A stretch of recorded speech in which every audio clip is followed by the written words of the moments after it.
What is it about vampires that they continue to both fascinate and repel us?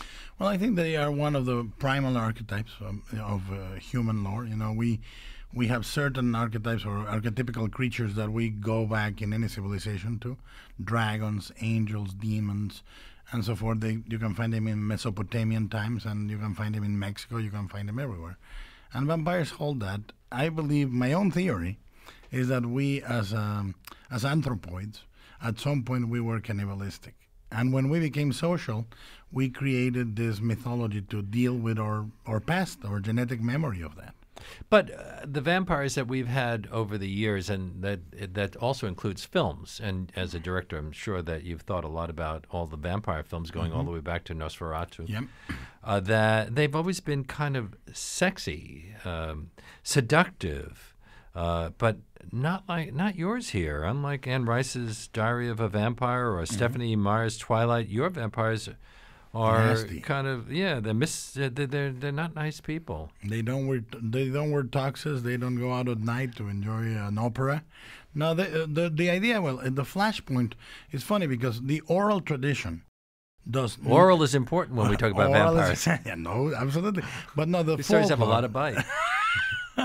The folklore tradition, the Eastern European and even Arabic tales and so forth, they never have that component. You have the succubus and the incubus, the male and female evil spirit that commingle sexually with men and women. But, when the romantic vampire is born, is curiously enough exactly at the point he is born into Western literature.